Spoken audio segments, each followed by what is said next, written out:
બન્યું એવું કે ત્યાં એક રબારી ભરવાડ રહેતો હતો. આવી જગ્યા બગ્યા નહીં, પરંતુ ઝોંપડી બાંધીને રહેતો. એનું નામ દેવીદાસ. દેવીદાસ નિવૃત્ત ઈશ્વરમય જીવન જીવે.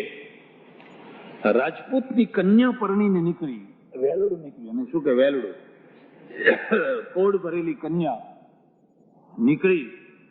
પાણી પીવા માટે ગાડું ઊભું રાખ્યું, વેલ ઊભી રાખી. વર ને કન્યા બે નીચે ઉતર્યા અને આ દેવીદાસની પાસે પાણી પીવા ગયા. પણ દેવીદાસે પાણી પાયું અને ખબર નહીં શું થયું કે પેલી જે કન્યા હતી ને, એ કન્યાએ પેલા એના વરને કહી દીધું, બોલો રામ રામ, છેલ્લા પ્રણામ, હવે મારે આવવું. આ શું? તો તું ક્યાં રહીશ? તો હું અહીં રહીશ. આ દેવીદાસની જોડે હવે દુનિયા રહેવા દે ખરી? કોઈ દુનિયા રહેવા દે? એ દેવીદાસને એટલો માર્યો, એટલો માર્યો, એટલો માર્યો. પણ બે એવા મક્કમ ને એવા મક્કમ, બે મારી નાખો, ટુકડા કરી નાખો, પણ હવે અમે જુદા થવાના, હવે અમે ખસવાના નથી. એ રહ્યા. મારનારા થાક્યા, સતાવનારા થાક્યા, જુલમ કરનારા થાક્યા, નિંદા કરનારા થાક્યા, બધા થાક્યા, પણ એ બે જુદા ના થયા. પછી શું થયું?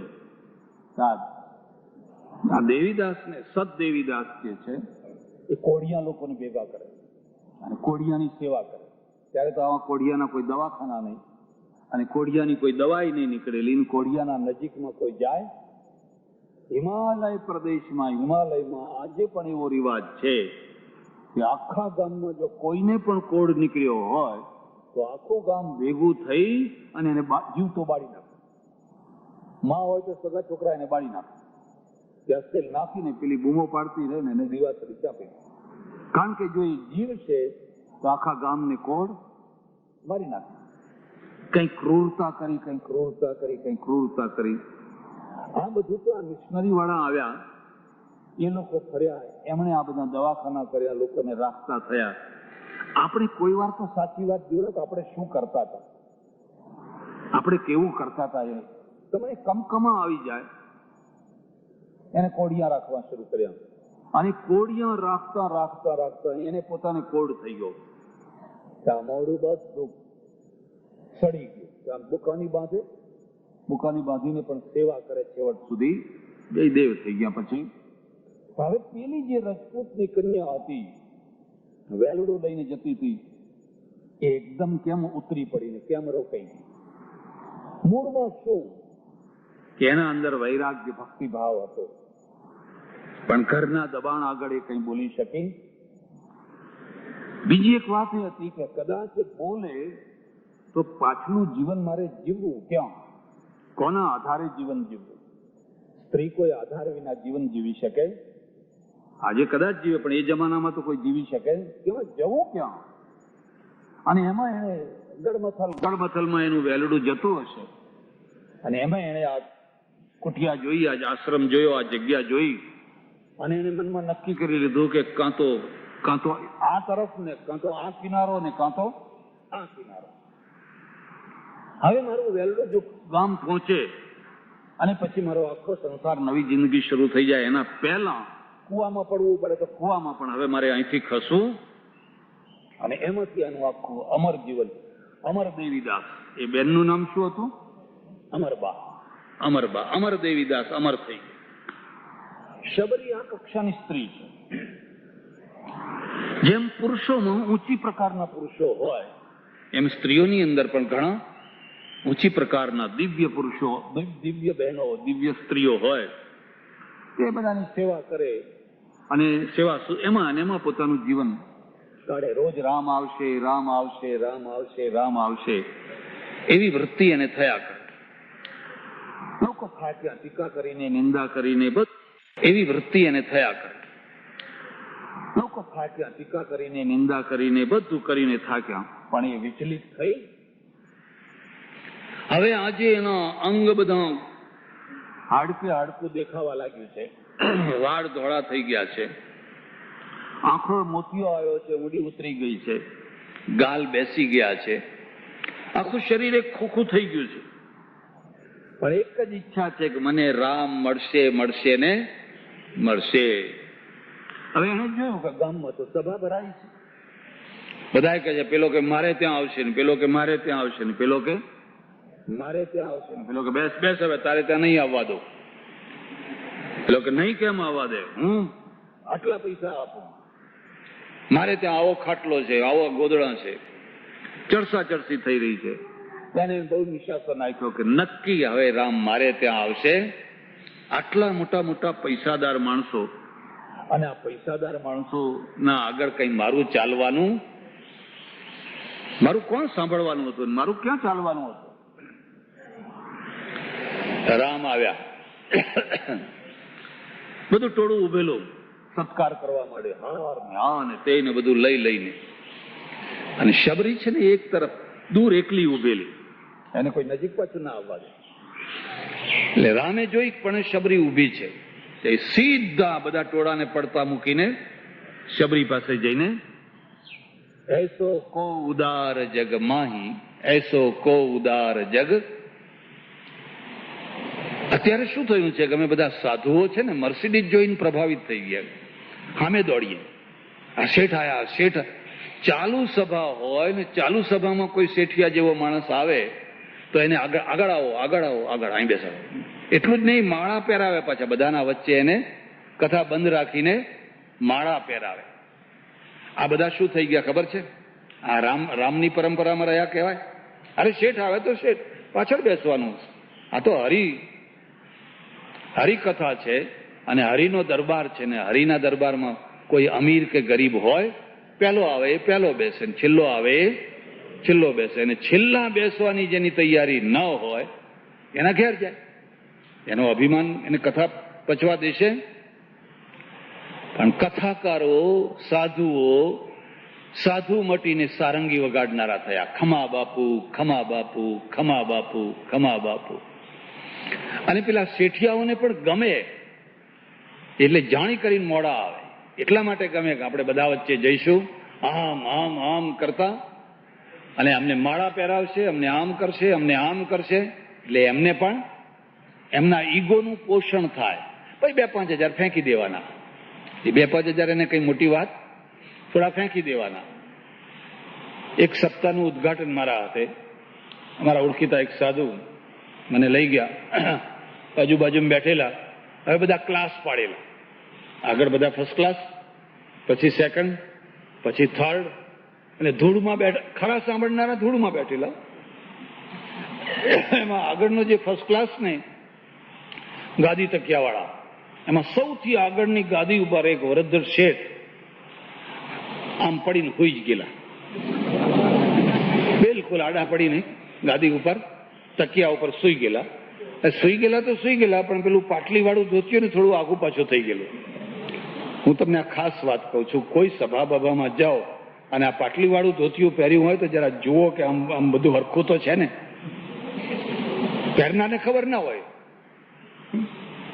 પેલો લેંઘો હારો કે 2.5 મીટરમાં બધું પગ સુધી બધું આડા પડીને તો સુઈ ગયેલા. પેલા મને કે કથા તમે પ્રવચન ચાલુ કરો. મેં કહ્યું મારાથી નહીં થાય, પેલા શેઠ છે એમને જગાડો. મને કે રહેવા દો ને, ઊંઘવા દો ને. મેં કહ્યું કથા સાંભળવા આવ્યા છે કે ઊંઘવા આવ્યા છે? મને કે તમારે શું પડે? મેં કીધું મને ઊંઘ ચડે છે, એમને જોઈને મને ઊંઘ એલર્જી થાય. મને કે આમ જોઈને બોલો, એમના સામું જોશો. કેમ? મને કે તમે સમજતા નથી, એ તો આપણી દૂધણી ભેંસ છે. મેં કહ્યું દૂધણી ભેંસ છે એટલે શું? મને કે આ 7 દિવસમાં જેટલા ચોખા જોઈશે ને એના ચોખાની મિલમાંથી બધા ચોખા આવવાના. એટલે કથા સાંભળે તોય વાહ વાહ, ન સાંભળે તોય વાહ વાહ. કથા સાંભળવા સાથે એને બહુ મતલબ. એને તો આગળની ફર્સ્ટ ક્લાસ ગાદી ઉપર અમે બેસાડ્યો છે, અને ટાઈમ થાય એટલે દોઈ લેવાના. આપણું કામ છે ભેંસોને ટાઈમ થાય એટલે. આ તો બધી ભેંસો ભેગી કરી છે દોઈ લેવા માટે. એટલે તમને દોતા ના આવડતું હોય તો તમે આમ જોઈને બોલો અને ઘર ભેગા થાઓ. અમારે તો દોવા માટેનો આ ધંધો છે. હવે જરા વિચાર કરો, એ દિવસે મેં જોયેલું કે એમણે લખ્યું કે મહારાજ શ્રીની આ 154મી સપ્તાહ ચાલી રહી છે. અત્યારે તો 200 ઉપર નીકળી ગઈ છે. હવે 200 ઉપરની એ સપ્તાહોમાં કોઈ જગ્યાએ તમને ધર્મ મળે ખરો? તો શું મળશે? દોહી લો, પવાલી ભરીને દૂધ. એ ઊંઘે તોય વાહ વાહ, જાગે તોય વાહ વાહ. અને પછી થયું એવું કે મેં તો આમ જોઈને પ્રવચન કર્યું, મને ફાવ્યું નહીં, જે કર્યું એ કર્યું. જયારે આરતી કરવાની થઈ ને એટલે જલ્દી એક માણસ એની પાસે જઈને શેઠને જગાડ્યા. ઉઠો ચાલો તમારા હાથે આરતી થવાની છે. એ ધોતિયાનો પાછો છેડો આમ ખોસતા ઉભા થયા, ટોપી ખસી ગયેલી, આમ તેમ કરતા આવ્યા. મેં કહો વાહ રે વાહ, ધન્ય છે તમારી ભેંસોને. કોઈ આરતી ઉતારે, કોઈ આડા પડે, કોઈ આમ થાય, કોઈ તેમ થાય. અને બિચારા ખરા સાંભળનારા હોય એ બધા એ પાછળ બેઠા હોય. શબરી એક તરફ ઊભી છે. તમે રામાયણમાંથી આ ધર્મ શીખજો. રામ સીધા એની પાસે જઈને ઉભા રહ્યા. હવે શબરીને કેટલો આનંદ થયો હશે, ભાવ વિભોર થઈ ગઈ, ધન્ય થઈ ગઈ. ઓહો, આટલા લોકોને પડતા મૂકીને મહારાજ મારી પાસે આવ્યા. અને શબરીને કહ્યું ચાલ તારે ઘેર આવું. હવે પેલા તો બધા હાથની માળાઓ લઈને એમ સીધા હેડ્યા. નજીકમાં ઝૂંપડી હતી, એ ઝૂંપડીમાં એણે પણ શણગાર કરી રાખેલા એની શક્તિ પ્રમાણે. અને એવા સુંદર શણગાર કરી રાખેલા એ રામને લક્ષ્મણને બેસાડ્યા. શબરી નીચે બેસી ભાવ વિભોર થઈ ગઈ છે. જેમ પેલી વિદુરાણી છે ને એ ભાવ વિભોર થઈ ગયેલી, નાવા બેઠેલી. કૃષ્ણ જઈને ઉભા રહ્યા તો કપડાં પહેરવાનું ભાન નહીં. અને કૃષ્ણ કરીને કેળાનો ગલ નાખી દે અને છોતરું ખવડાવવા માંડી. અને કૃષ્ણ ખાધે રાખે. એમને કેવું કરે, પેલો ગર્ભ કેમ નાખી દે છે, મને છોતરું કેમ ખવડાવે? અરે છોતરું ખાવાનો એ આનંદ છે. છોતરું માધ્યમ છે. એમાં શું આવી રહ્યું છે? પ્રેમ આવી રહ્યો છે, ભાવ આવી રહ્યો છે. વાલો પ્રેમને વસ રાજી, એમાં શું કરે પંડિતને કાજી. વાલો પ્રેમને રસ થાય, વસ થાય રાજી. એટલે એને તો પેલા બોર તૈયાર કરી રાખેલા છાબડીની અંદર. કારણ કે શું ખવડાવે? એના ઘરમાં શું હોય તો શું ખવડાવે? કઈ મોહનથાર નથી, મગસ નથી, મઠિયા નથી, ફલાણું નથી, ચેવડો નથી, ફલાણું નથી. પણ એને મનમાં એક થયું કે કદાચ ખાટું બોરું આવી જાય તો મારા પ્રભુના દાંત બગડી જાય, એમનો સ્વાદ બગડી જાય. એટલે થોડુંક ચાખે છે અને લાગે છે કે મીઠું છે, પછી તરત જ. અને રામ તો ઘાટ. ત્યાં લક્ષ્મણને થાય છે કે આ થયું છે શું? આ ડોશીના એઠા બોરા ખાય છે અને આનંદથી ખાય છે. પેલું ટોળું છે ને એ સંકોચ કરતું આવ્યું ને જોવા માંડ્યું કે રે આ રામ આ બિલડીના એઠા બોરા ખાવા માંડ્યા છે. શું ધાર્યા હતા અને શું નીકળ્યા હતો. આ બીજી વાતને સમજજો. મહાપુરુષને વર્તમાન જગત સમજી શકતું, એમની પાસે એમનો ગજ હોય છે અને એમના ગજમાં એ માપતા હોય છે. જુનાગઢમાં મંદિર બાંધ્યું સ્વામિનારાયણનું, બંધાય નહીં મંદિર. જુનાગઢની અંદર નાગરોની પકડ, અને નાગરો હાટકેશ્વરને માનનારા, અને આ વચ્ચે લક્ષ્મીનારાયણ કે નરનારાયણ કે એ ક્યાંથી આવે. અને નાગરો બધા દીવાન, નવાબનું રાજ્ય. નાગરો દીવાન, મોટી પાયરી પદ ઉપર. પણ બ્રહ્માનંદ સ્વામીને મોકલ્યા અને બ્રહ્માનંદ સ્વામીએ એ મંદિર બાંધવાનું શરૂ કર્યું. મંદિર બંધાઈને તૈયાર થયું એટલે મહારાજની પધરાવણી કરી. એટલે નવાબ પાસે ગયા અને કહ્યું કે અમારા ગુરુ આજે આવવાના છે, તો તમારું પેલું સરકારી બેન્ડ અમને આપો. નવાબ ખુશ થઈ ગયો, લઈ જાઓ, આપો. દીવાને ના પાડી, ના અપાય, આવા બાવા તો કેટલાય આવે, એમાં કઈ બાવાના પાછળ કઈ ગાડા થવાનું હોય. નવાબે આપ્યું, જાઓ લઈ જાઓ એમ કે. બહુ ધૂમ ધડાકા સાથે હાથી ઉપર બેસાડીને લાવવામાં આવ્યા. હવે હાથી ઉપર જુનાગઢની બજારમાંથી આ સરઘસ ચાલી રહ્યું છે. નવાબના મહેલમાં બેઠા નવાબ જુએ છે, એની બાજુમાં દીવાન જુએ છે, પડદામાં બેગમો જુએ છે. એક માણસ ઊભો હાથમાં કાકડી, પેલી કાકડી હોય, હાથમાં કાકડીનો ઊભો વિચાર કરે, જો આ મહારાજ મારી કાકડી માગે તો હા આજ મારી કાકડી અમને ખવડાવું. મહારાજની નજર ગઈને એમને કહ્યું, ફેંક તારી કાકડી. પેલા એ ઘા કર્યો, આમ ઝીલી લીધો અને ત્યાં જ ખાવાની શરૂ કરી દીધી, ત્યાં જ ખાવાની શરૂ કરી દીધી. હવે કો મોટા મહાત્મા હોય એ તો કેવી રીતે ખાય, કોઈ ના હોય, બધાને કાઢી મૂકે, આમ પાટલો પાથર્યો હોય, લીપણ ઘૂંપણ કર્યું હોય, કેટલા મંત્ર બોલે, કેટલી વિધિઓ કરે, તો લોકો પ્રભાવિત થાય. અને પેલા દિવાન જે નાગર બ્રાહ્મણ હતો ને એને જોઈતું મળી ગયું અને નવાબને કહે છે, જુઓ આ સાધુ કહેવાતા હશે, આ સાધુ કહેવાતા હશે. ભર બજારમાં હાથી ઉપર બેસીને કાકડી ખાય છે. પેલો નવાબ કે છે, એ જો સામાન્ય સાધુ હોત તો એની કાકડી ખાવાની તાકાત હોત. એ તો આમ બનાવટી બનીને બેઠો હોત, આમ ડુપ્લિકેટ જેવો બનાવટી બનીને. એ કોઈ ઓલિયો પુરુષ છે ને, ઓલિયો પુરુષ છે એટલે એને કોઈના બાપની પડી, કોઈની પરવા નથી, એટલે બેઠો બેઠો કાકડી ખાય છે. નક્કી એ કોઈ ઓલિયો પુરુષ છે. નવાબ સમજી શક્યો, પણ લોકો સમજી શક્યા. તો પેલું ટોળું બધું આવીને કહે છે, હા તો એઠા બોર ખાય છે, અલ્યા આવા ધાર્યા હતા, આ તો કઈ ના કઈ નીકળે, હાડો આપણા ઘર ભેગા હાડો, અહીં ઉભા રહેવામાં કઈ સાર. ખસી ગયા, બધા જતા રહ્યા. અને રામની આ જ ઈચ્છા હતી કે આ બધા ભલે જતા રહેતા હોય. બનાવટી ફૂલોના હાર કરતા એક સાચું ફૂલ હોય તો ઘણું થઈ ગયું. બાકી બનાવટી ભલે ને લાખ ભેગા થયા હોય, 1000 ભેગા થયા હોય, પછી શું થયું તમને ખબર છે? રામ પ્રસન્ન થયા, ખુશ થઈ ગયા, બોર ખાઈને ખુશ થઈ ગયા, ભાવથી ખુશ થઈ ગયા. અને એ પેલી શબરીને કહે છે, નવધા ભક્તિ કહું મેં તોહી, સાવધાન સુન ધરી મન માહી. જો શબરી, આજ સુધી મેં કોઈને જે વાત નથી કહીને એ જ્ઞાન મારે તને કહેવાનું છે. આ બીજી વાત પણ યાદ રાખજો.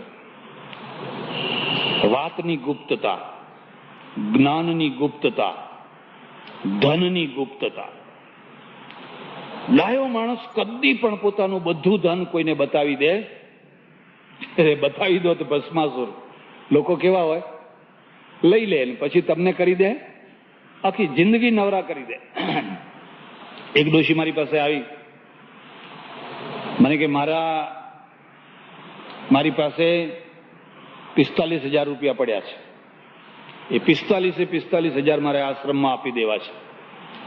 આખી જિંદગી મને તમારે રાખવાની, હું 45,000 રૂપિયા આપી દઉં. મેં કહ્યું, જો અહીંયા તો એવું ના કરીશ, પણ બીજી કોઈ જગ્યાએ આવી ભૂલ કરીશ, તમને ખબર નથી, હરિદ્વારમાં, વૃંદાવનમાં, તીર્થ ક્ષેત્રોમાં એવી કેટલીય ડોશીઓ છે જે પોતાના 50,000, લાખ, 2 લાખ રૂપિયા આપી દે, પછી ત્યાં રહે 4 મહિના, 6 મહિના, 12 મહિના, બધું હરખું. અને પછી એમને ખબર પડે કે હવે કોઈ કણખલા જેવો કોઈ ભાવ પૂછતું, પૈસા હાથમાં આવી ગયા, હવે કોઈ એનો ભાવે ના પૂછે. અને પછી વાર્તા કરે, અરે રે આવી ખબર હોત તો હું આપોત. મેં કહ્યું, મને તો નહીં, પણ કદી પણ બીજા કોઈને પણ તારી બધી મૂડી આપી દેતી, તારા નામે રાખ. તું તારી ઈચ્છા હોય તો એમાં બીજું નામ તરીકે ઉમેર, એનું વ્યાજ તું લે, વધે તો વાપર, પછી મળે એ વાત બરાબર છે. કાલે હું બદલાઈ જાઉં, મારા વિચારો બદલાઈ જાય, હું મરી જાઉં, મારા પછી કેવો માણસ આવે કંઈ કહેવાય, તારી દશા બગડી જાય. આ મુદ્દો સમજજો. ડાયો માણસ કદી પણ પોતાના બધું ધન સગા દીકરાને પણ બતાવે, થોડું ઘણું તો પોતાના માટે, કારણ કે દીકરાઓની પણ ક્યારે દાનત બદલે એ કંઈ કહી શકાય? દીકરામાંથી દાનવ થઈ જાય, કહેવાય નહીં. એવી જ રીતે પ્રસંગની ગુપ્તતા.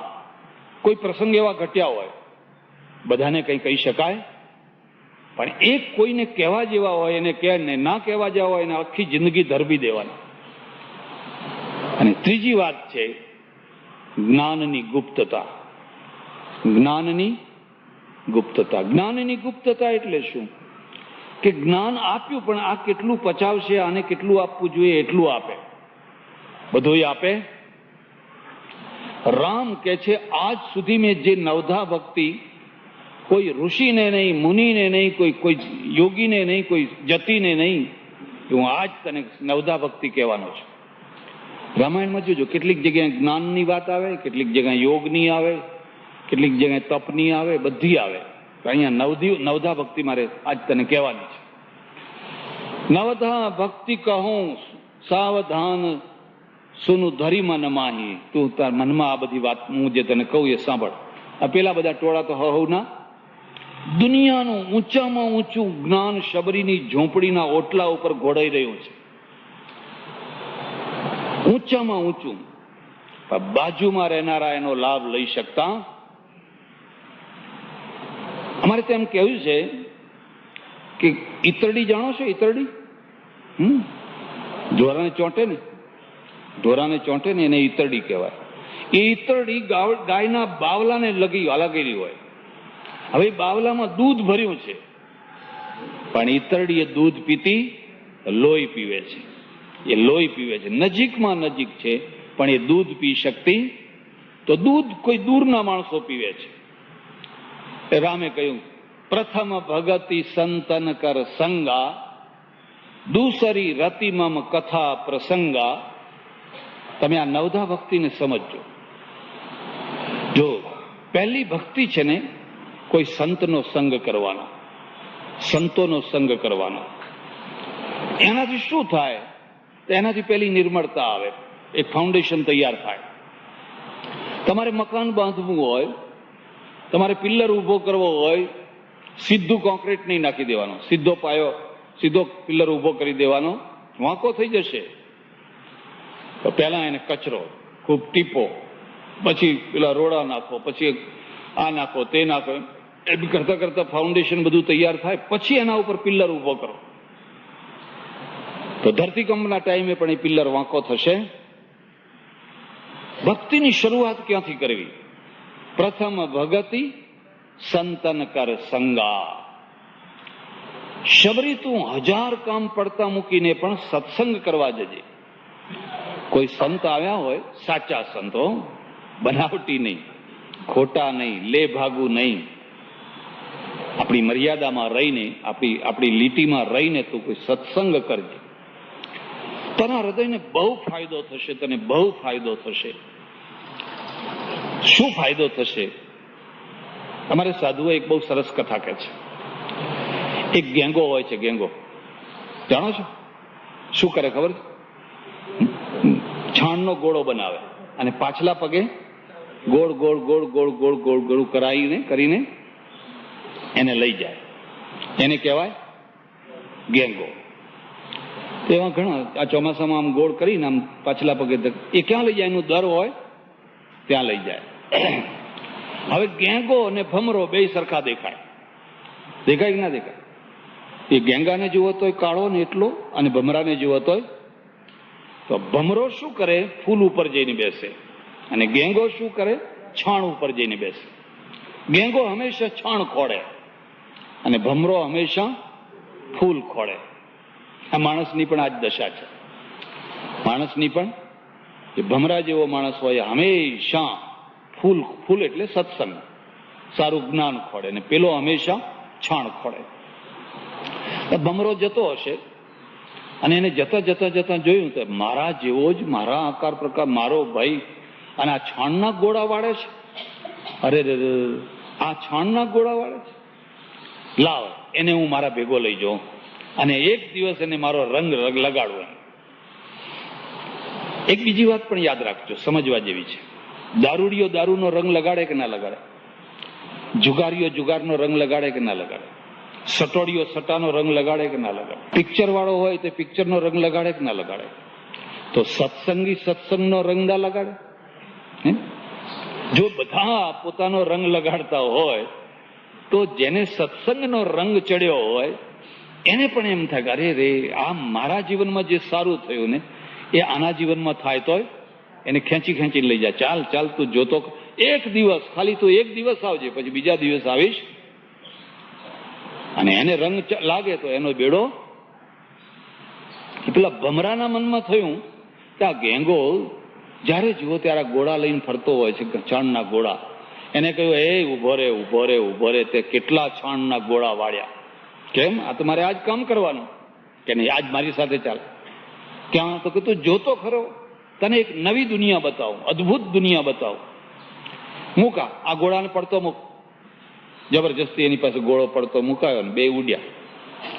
અને સરસ મજાનો આલીશાન બગીચો રાજાનો, અને બગીચાના ફૂલ ઉપર જઈને ભમરો બેઠો. એને કહ્યું તું પેલા બાજુના ફૂલ ઉપર બેસ. એટલે એ બેઠો. હા, તો કે બહુ મજા આવે છે, આ તો બહુ સરસ મજા આવે છે, બસ હવે ઉડ, અહીં બેસ, હવે અહીં બેસ, હવે અહીં બેસ. એને જિંદગીમાં પહેલી વાર ફૂલનો રસ મળ્યો, ફૂલની સુગંધ મળી, ફૂલનું સૌંદર્ય મળ્યું. એ તો ધન્ય ધન્ય થઈ ગયું. સાંજ પડી અને પેલો ભમરો કહે છે ઉડ, હવે આપણે સાંજ પડી, હવે આપણે ઘેર જવાના, ઉડ. પેલો કહે ઉપર, થોડી વાર, હજુ થોડી વાર. કમળમાં જઈને બેઠો, પણ ઉડી શકતો. એટલું સરસ છે કે ત્યાંથી છૂટી શકાતું. અને ધીરે ધીરે કમળ બીડાઈ ગયું, તો અંદર પૂરાઈ ગયો. એટલે પેલો ભમરો વિચાર કરે છે આ ગેંગો ઉડ્યો નહીં સમયસર અને કમળ બંધ થઈ ગયું હશે, વાંધો નહીં, હું આખી રાત આ કમળની આજુબાજુ ફર્યા કરો. સવારે જયારે કમળ ખુલશે તો એને લઈને પછી મારે હવે એનો સાથ છોડવો, એનો સાથ પકડ્યો છે તો મારે એનો સાથ છોડવો. હવે પેલો ગેંગો કમળ બંધ થઈ ગયું, રાત્રિ પડી ગઈ, અંદર પુરાયેલો છે. તે અંદર ને અંદર વિચાર કરે છે, રાત્રિ ગમિષ્યતિ ભવિષ્યતિ સુપ્રભાતમ ભાસ્વાનુદેશ્યતિ હસિષ્યતિ પંકજશ્રી ઇત્થમ વિચિંતયતિ કોશ ગતે દ્વિરેફે હા હંત હંત ગલિનીમ ગજ ઉજ્જહાર. હા, રાત હમણાં નીકળી જશે.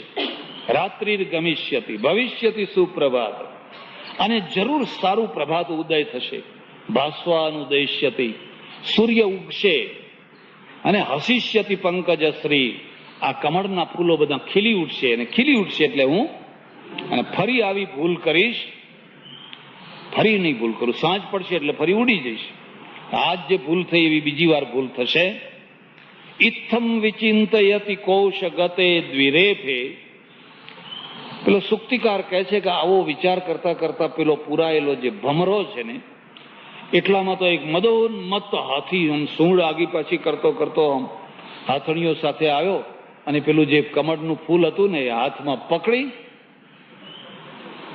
અને ખાઈ ગયો, ચાલી ગયો, અંદર પેટમાં જતું રહ્યું. અહીંયા આપણે થોડું પાઠાંતર કરશું. હજુ બીજી વાત મારે કહેવાની છે. કોઈ નીતિકારે કહ્યું કે આ ભમરાની ચાંચ કેવી હોય છે, ગમે એવું કઠણ લાકડું હોય તો એમાં કાણું પાડી નાખે કે નહીં. તમારો પલંગ હોય, બારણું હોય, ગમે તે હોય, ઘૂં કરીને જે ડ્રિલિંગ મશીન ચલાવે ને એમાં, એના ડ્રિલિંગ મશીનથી અંદર તરત જ કાણું. આટલું જાડું લાકડું કાપી નાખનારો આ ભમરો આ કમળનું ફૂલ કેમ નથી કાપી શકતો? કમળનું ફૂલ તો બહુ કોમળ હોય, જરા ઘૂં કરે તો બહાર નીકળી જાય કે નહીં. દારૂ ભેદ નિપુણોપી ષડંગ્રી નિષ્ક્રિયો ભવતી પંકજ કોશે. જરા જુઓ, દુનિયાના લોકો જુઓ, કઠણમાં કઠણ લાકડું કાપવાની શક્તિ રાખનારો ભમરો આ પંકજ કોષને કાપી શકતો, કારણ કે એના સાથે એનો પ્રેમ છે, એની સાથે એનો મોહ છે, પ્રેમ છે. લાકડા ઉપર એને પ્રેમ, એટલે લાકડું ભેદી શકે છે પણ કમળનું ફૂલ ભેદી શકતો. આપણે પેલો જે ગેંગો છે ને, એ ગેંગાને હાથી તો ના મળ્યો, પણ સવારે પરોઢીએ માળી મળ્યો. અને માળીએ બધા સરોવરમાંથી બધા કમળ ભેગા કર્યા. પેલો ભમરો ઉપર ને ઉપર ફર્યા કરે છે, કયું કમળ, કયું કમળ, કયું કમળ, કે મારે એનો સાથ છોડવો. એટલે પેલો ટોપલો ભરી અને કમળ લઈ ગયો અને કોઈ મહાદેવનું મોટું મંદિર ત્યાં બહાર બેસીને વેચવા માંડ્યો. ₹1 એક કમળ, ₹1 એક કમળ, ₹1 એક કમળ.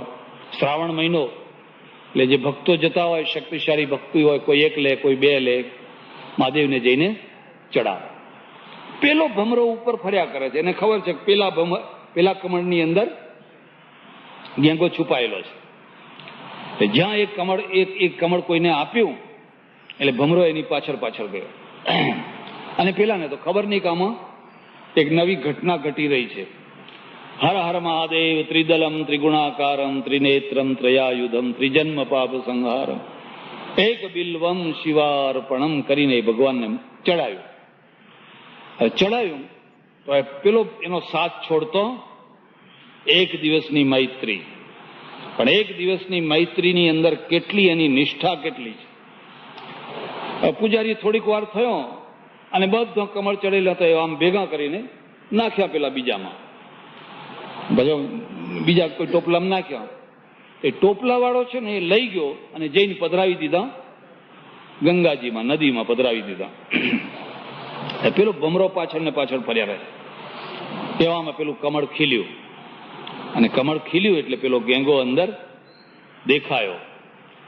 તો પેલા ભમરાએ કહ્યું, અરે ચાલ ચાલ ચાલ, ઉડ ઉડ ઉડ ઉડ, તારા માટે હું આખી રાત બધે ફરફર કરું છું અને હવે આ કમળ ખીલ્યું છે માટે તું મને મારી સાથે ચાલ. એટલે પેલો ગેંગો કહે છે, શું કહે છે કે ખબર છે, અરે કે એક ઘડીનો મને તારો સંગ મળ્યો, તો એક ઘડીના સંગના કારણે હું મહાદેવના માથે ચડીને આવ્યો છું. હું તો છાણના ગોળા બધા ભેગા કરતો હતો, પણ એક ઘડીનો તારો સંગ મળ્યો તો હવે મને તે મહાદેવના માથા ઉપર ચડાવી દીધો. અને અબ મોહે મિત્ર જાને દે ગંગધાર કે બીચ, અને હવે મારું આ ગંગાધારમાં, ગંગાની ધારામાં મારો પ્રવાહ થઈ રહ્યો છે. મારે હવે ફરી આવવું, ફરીને મને આવો ચાન્સ મળવાનો, મને હવે વહેવા દે. આ ગંગાની ધારમાં મારું જે થવું હોય એ થવા દે. ભગવાન તારું ભલું કરે કે તે મને છાણના ગોળા વાળતા અટકાવ્યો અને મને સાચો રસ્તો. રામ કે છે, પ્રથમ ભગતિ સંતન કર સંગા.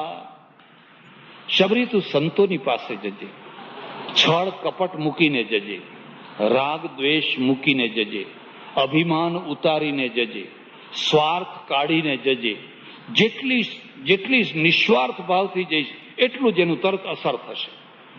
જેમ રસાયણની તરત અસર થાય એમ સત્સંગની પણ તરત અસર થાય. પણ શરત એટલી છે કે રસાયણ ખાતા પહેલા શરીરની શુદ્ધિ કરવામાં આવી હોય તો શરીરની શુદ્ધિ પંચકર્મથી થાય. આયુર્વેદ વાળાને પૂછી જોજો, એ તમને પેલા જુલાબ આપે, નાકથી ફલાણાથી ફલાણી બધા મેલ કાઢી નાખે, પછી રસાયણ ખવડાવે તો તરત લાલ ચણોઠી જેવા માણસ થઈ જાય, લાલ બુંદી જેવો થઈ જાય માણસ. પહેલા એને પંચકર્મ કરાવે. એમ તું પણ કોઈ સંત મળે, નિસ્વાર્થી હોય, ત્યાગી હોય, વૈરાગી હોય, વિનયી હોય, વિવેકી હોય, જ્ઞાની હોય, નિસ્વાર્થી હોય, નિર્લોભી હોય, એ બધા લક્ષણો હમણાં આગળ લક્ષણો બતાવશે.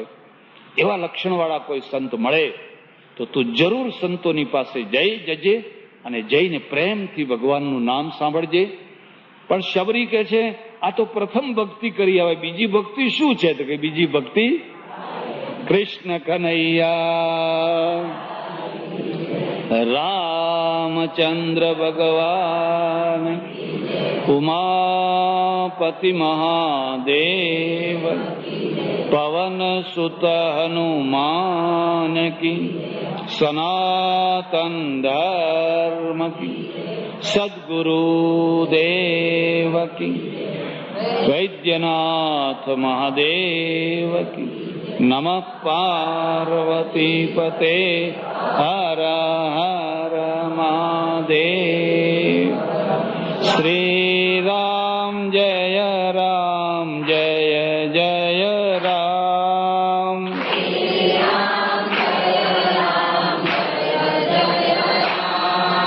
શ્રી રામ જય રામ જય જય રામ.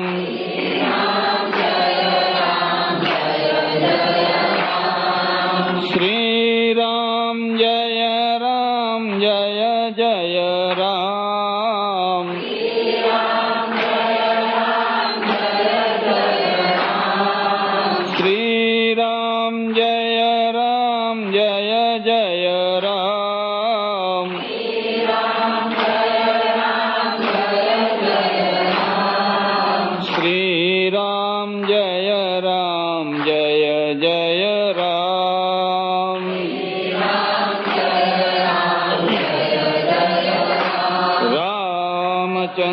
ભગવાન કી જય.